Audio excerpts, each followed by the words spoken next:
क्या आपने पिछले कुछ दिनों में अपने घर का गैस सिलेंडर भरवाया है? क्या आपने पेट्रोल पंप में गाड़ी में तेल डलवाते वक्त नोटिस किया है कि कीमत धीरे धीरे बढ़ रही है? क्या आपने सोचा कि आखिरकार हजारों किलोमीटर दूर चल रही जंग का असर हमारे किचन और हमारे जेब पर कैसे पहुंच रहा है भाई? ये क्या सिर्फ महंगाई है या किसी बहुत बड़े तूफान का संकेत है? और सबसे बड़ा सवाल दोस्तों, क्या दुनिया सच में तीसरे विश्व युद्ध की दहलीज पर खड़ी है? और अगर हाँ, तो क्या आप उसके लिए तैयार हैं?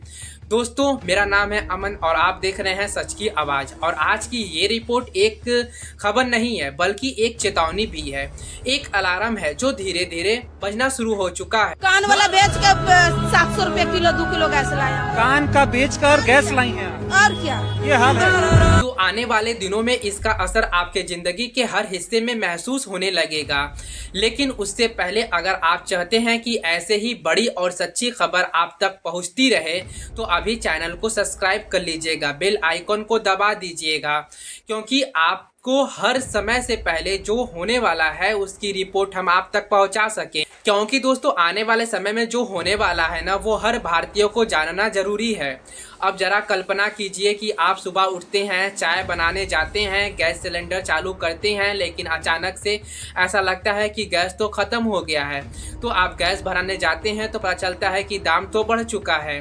आप बाहर निकलते हैं, बाइक या कार लेकर पेट्रोल पंप पर जाते हैं तो वहाँ पता चलता है अरे भाई, कीमत तो पेट्रोल की बढ़ चुकी है। और ये सब सिर्फ इसलिए नहीं हो रहा है कि देश में कोई नई टैक्स पॉलिसी आई है, बल्कि इसलिए हो रहा है क्योंकि दुनिया का एक ऐसा हिस्सा है जहाँ पे युद्ध चल रहा है और वो युद्ध धीरे धीरे आपके घर तक पहुँच चुका है या पहुँचने वाला है। ये कोई फिल्म की कहानी दोस्तों हम आपको नहीं बता रहे हैं, बल्कि ये आज की हकीकत हम आपको बता रहे हैं। और इस हकीकत का नाम है मिडिल ईस्ट का बढ़ता हुआ तनाव, जहाँ एक तरफ इजराइल है तो दूसरी तरफ ईरान है। और इन दोनों के बीच में जो टकराव है वो अब सीमा तक नहीं रह गया है, बल्कि उसका असर पूरे दुनिया पर दिखने लगा है और भारत भी इससे अछूत नहीं है। अब सवाल ये है कि आखिरकार कैसे एक युद्ध आपके पेट्रोल टैंक और आपके किचन तक पहुंच गया है। तो समझिए, कहानी की शुरुआत होती है तेल से। आज की दुनिया में अगर कोई एक चीज है जो हर देश की अर्थव्यवस्था की रीढ़ है तो वो है कच्चा तेल।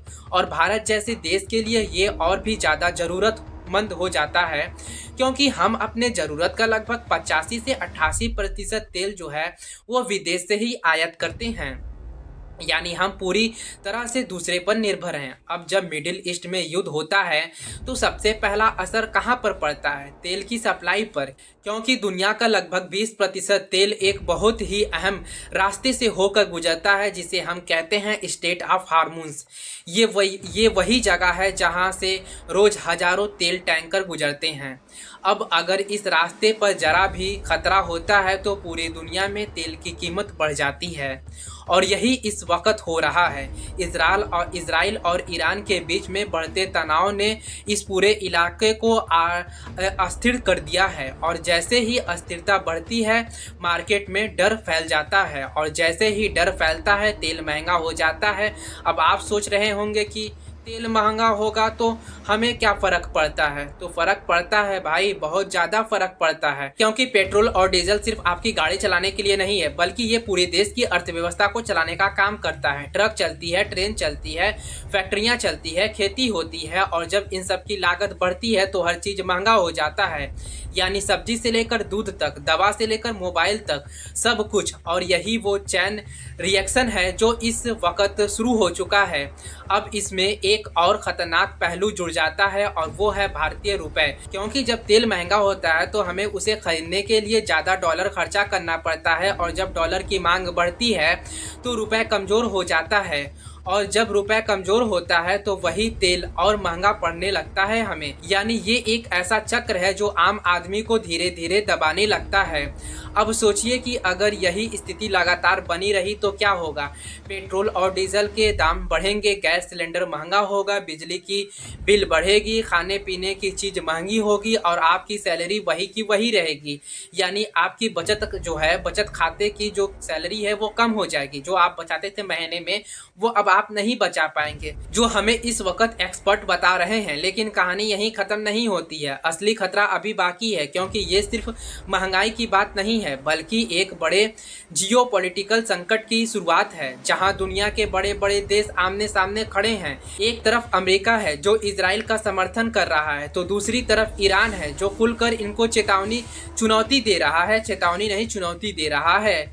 और अगर ये टकराव और बढ़ते हैं ना, तो ये सिर्फ दो देशों की लड़ाई नहीं रह जाएगी भैया, बल्कि ये बड़े युद्ध में बदल सकता है, जिसे हम तीसरा विश्व युद्ध भी कह सकते हैं। अब शायद आपको लग रहा होगा कि ये थोड़ा ज़्यादा हो गया है, लेकिन इतिहास गवाह है कि बड़े युद्ध छोटे छोटे घटनाओं से ही शुरू होते हैं।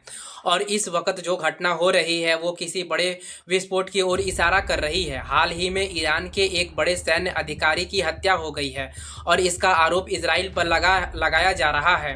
अब ऐसे में ईरान की तरफ से जवाबी कार्रवाई होना लगभग तय मानी जा रही है।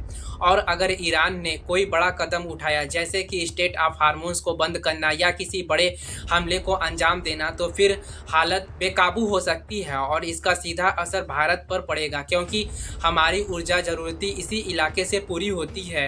अब जरा एक और एंगल समझिए, भारत के लाखों लोग खाड़ी देश में काम करते हैं और वहां से हर साल अरबों डॉलर भारत भेजते हैं, जिसे हम रेमिटेंस कहते हैं। ये पैसा भारत की अर्थव्यवस्था के लिए बहुत अहम है, लेकिन अगर वह युद्ध बढ़ता है, अगर वहाँ पे युद्ध मान लीजिए कि बढ़ जाता है, तो ये लोग वापस लौटने लगेंगे, जिससे भारत में बेरोजगारी बढ़ेगी और विदेशी मुद्रा की कमी हो सकती है। यानी एक तरफ महंगाई बढ़ेगी तो दूसरी तरफ रोजगार के मौके घटने लगेंगे। अब आप सोचिए, या फिर अब आप समझ सकते हैं कि ये स्थिति कितनी गंभीर हो सकती है। और क्या ये युद्ध यहीं पर रुक पाएगा या फिर और बढ़ेगा? दुनिया के बड़े देश इसे रोक पाएंगे या फिर ये आग की तरह फैलता जाएगा?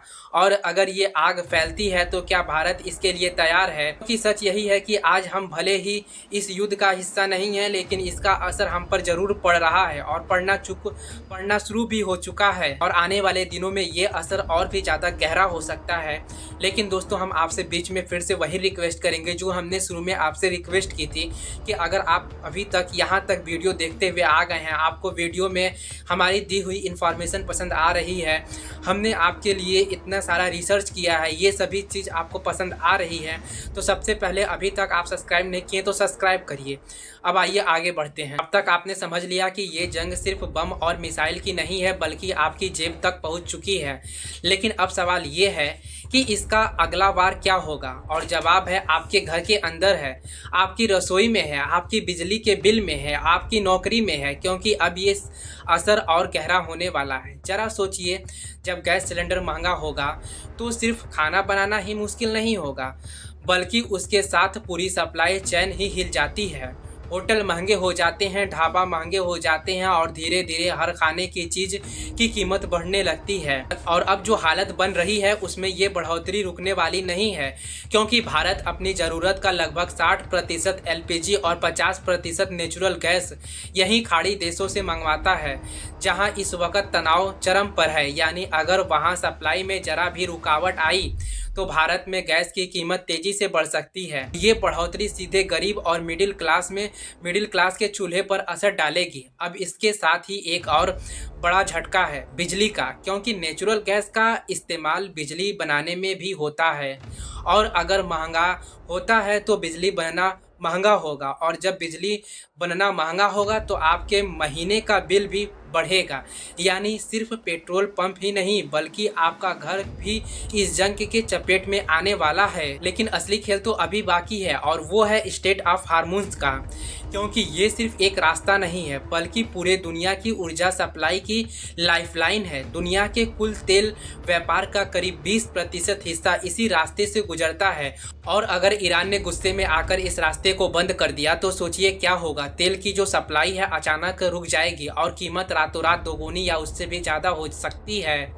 और ये कोई कल्पना नहीं है, ईरान पहले भी ऐसी धमकी दे चुका है और मौजूदा हालत में ये खतरा और भी बढ़ सकता है। अब अगर ऐसा होता है तो सिर्फ तेल ही महंगा नहीं होगा, बल्कि हर चीज़ पर असर पड़ेगा, क्योंकि जब ट्रांसपोर्ट महंगा होता है तो हर प्रोडक्ट महंगा हो जाता है, चाहे वह सब्जी हो, दवा हो, कपड़ा हो या मोबाइल हो, हर चीज़ की कीमत बढ़ जाएगी। और इसका सबसे ज़्यादा असर पड़ेगा आम आदमी पर, जिसकी आय सीमित है लेकिन खर्चा लगातार बढ़ रहा है। जब तब यह एक और ख़तरनाक पहलू जुड़ता है और वो है निवेश और नौकरी का, क्योंकि जब वैश्विक स्तर पर अनिश्चितता बढ़ती है तो विदेशी निवेशक अपने पैसे को सुरक्षित जगह पर ले जाने लगते हैं और इसका असर शेयर बाजार पर पड़ता है। मार्केट गिरती है, कंपनियों को नुकसान होता है और धीरे धीरे नौकरियों पर खतरा पड़ने लगता है।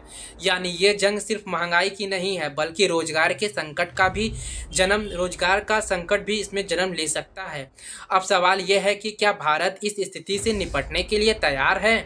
तो देखिए, भारत एक बहुत ही संतुलित रणनीति पर काम करता है। इजराइल भारत को हाईटेक डिफेंस सिस्टम, ड्रोन और मिसाइल टेक्नोलॉजी देता है और दूसरी तरफ भारत ईरान के साथ भी अपने रिश्ते को ख़राब नहीं करना चाहेगा, क्योंकि ईरान भारत के लिए ऊर्जा और एक बड़ा स्रोत है और साथ ही चाबहार पोर्ट के जरिए भारत को अफगानिस्तान और सेंट्रल एशिया तक पहुंच मिलती है। यानी भारत एक ऐसे पतली रास्ते पर चल रहा है जहां उसे दोनों तरफ संतुलन बनाकर चलना होगा और यही इस समय की सबसे बड़ी चुनौती है। इसके अलावा भारत सरकार वैकल्पिक रास्ते और सप्लाई के विकल्प पर भी काम कर रहा है। रूस और अफ्रीका देशों से तेल और गैस की खरीद बढ़ाना ताकि मिडिल ईस्ट पर निर्भरता कम हो सके हम लोगों की। लेकिन सच यह है कि इतनी बड़ी मांग को अचानक कहीं से और पूरा कैसे किया जा सकता है और इसमें हमें समय थोड़ा लग सकता है। इस पूरे संकट के बीच एक और बड़ा मुद्दा है खाड़ी देशों में रहने वाले भारतीयों की सुरक्षा,